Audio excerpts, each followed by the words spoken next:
Bonjour à tous, bienvenue pour cette 3e édition de la Creative Jam. On est ici à Nantes avec les machines de Lille, l'éléphant qui est un peu plus loin. On est accueilli par l'école du design, emblématique école de Loire-Atlantique. On a une thématique pour cette session qui est l'éducation, bien évidemment. Et donc on va voir un petit peu où en sont nos candidats. Je vous invite à me suivre du coup, on y va.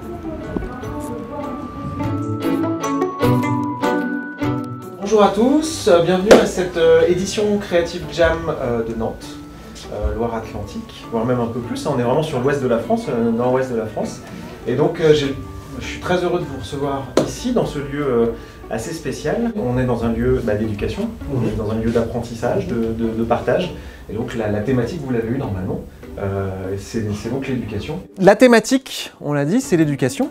Alors Antonio parle de l'éducation à la nantaise, qui fait rentrer le jeu collectif, etc.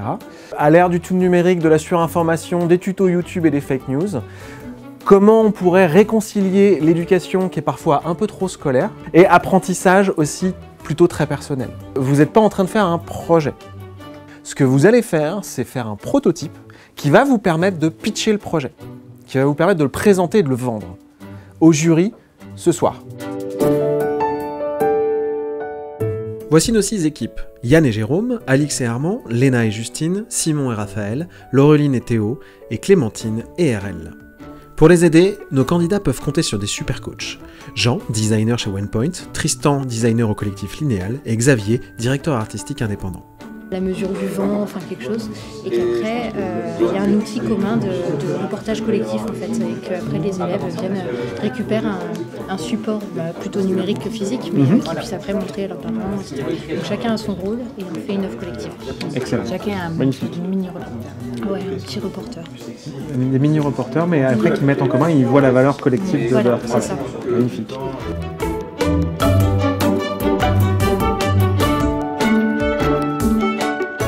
Ma proposition de valeur, c'est quoi? Le problème auquel je réponds, finalement, c'est quoi? Ce que mon personnage il a gagné, c'est quoi? Il va falloir commencer à sortir très rapidement beaucoup d'idées, et après il va falloir y aller au feeling. La première qui vous semble vraiment intéressante, sur laquelle vous vous mettez d'accord, vous vous dites, ouais, il y a consensus, je sais pas le justifier, je sais pas pourquoi, mais j'ai un feeling, bon, il y a 80% de chances que ce soit la bonne. Et après, il faudra l'affiner. Là, il est temps, je pense, de focaliser sur une idée, un concept fort dans votre application.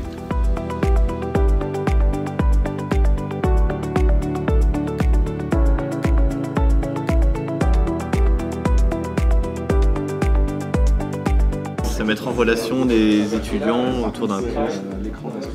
Des étudiants à l'université. Autour d'un cours. Autour d'un cours?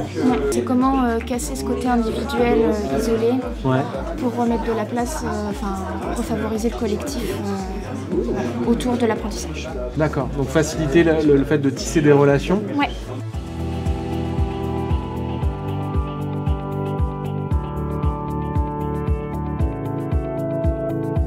Vous allez voir le titre, la photo, la thématique avec l'histoire par exemple en background, et vous allez pouvoir, je clique dessus, j'agrandis mon truc, ça fait un focus, ça c'est assez simple à faire. On en est à l'étape des wireframe grosse louche. on a fait un storyboard et là on commence à regarder quel pourrait être le contenu de nos écrans. Comme on est sur une application pour enfants, on cherche un maximum à simplifier et à avoir le moins de choses possible sur nos écrans. C'est des questions qu'on se pose en ce moment.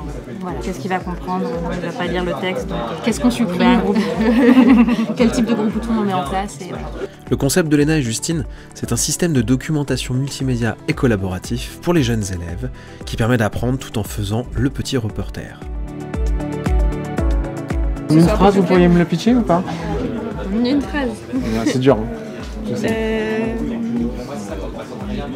En une phrase, je dirais peut-être, l'idée c'est de gamifier un peu l'apprentissage en utilisant les concepts de geocaching et Pokémon Go. Et donc vous reprenez ces deux concepts, vous allez les mixer un peu pour sortir un truc comme ça. Pour que l'apprentissage du coup ça soit plus un jeu que vraiment pour éviter que les jeunes du coup soient vraiment à la maison en train de réviser par exemple les révisions de bac, qui sortent un peu et que du coup ça devient ludique en fait, très bien. Et que ça les fait sortir.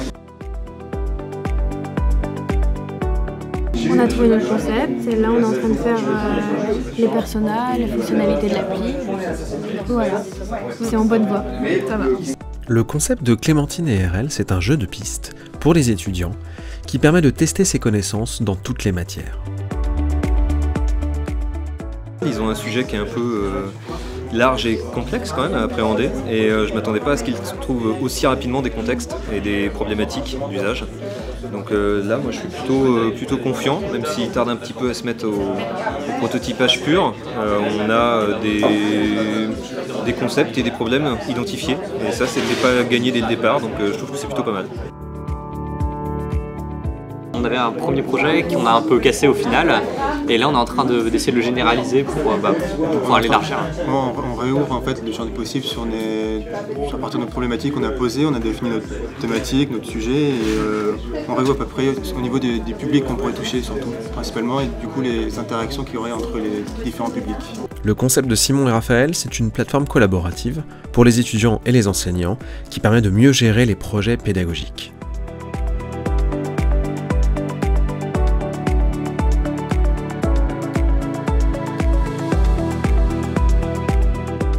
On fait plein de post-it. Voilà. Après, ça va surtout cet après-midi être dans la mise en forme, mais tout ce qui est concept. Ouais, le concept et les fonctionnalités, on a très bien avancé. En fait, on sait exactement où on va. Après, ça va être la mise en forme cet après-midi qui va peut-être être un peu plus dur. Le concept d'Alix et Armand, c'est une plateforme pour les autodidactes qui permet de faire valider et certifier des compétences.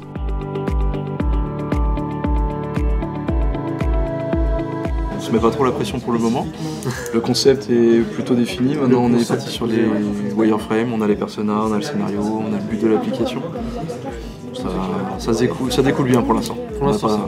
Le concept de Yann et Jérôme, c'est une plateforme de contenu pour les curieux qui permet de combiner divertissement, apprentissage et jeu. On a à peu près un concept, maintenant on a un concept. Il faut qu'on voit ce qu'on en fait, comment on articule les choses pour que ça reste simple et efficace. Le concept de Laureline et Théo, c'est une application pour les étudiants qui permet de créer et trouver des groupes d'entraide par cours. Je suis assez confiant pour le reste de la journée. Je pense qu'on va avoir des beaux projets. J'ai hâte de voir concrètement comment ils vont rendre tangibles leurs idées dans les maquettes, dans les prototypes. Et moi je les attends énormément sur les animations, l'interactivité qu'ils vont donner à leur projet. Il sera midi dans 45 minutes à peu près, donc pour ceux qui ont faim, il y en a qui ont les estomacs qui commencent à râler. Donc ça veut dire que là, normalement, on fait un peu le tour, mais vous avez tous vos concepts, et vous commencez à poser les scénarios et à tomber quelques écrans en wireframe.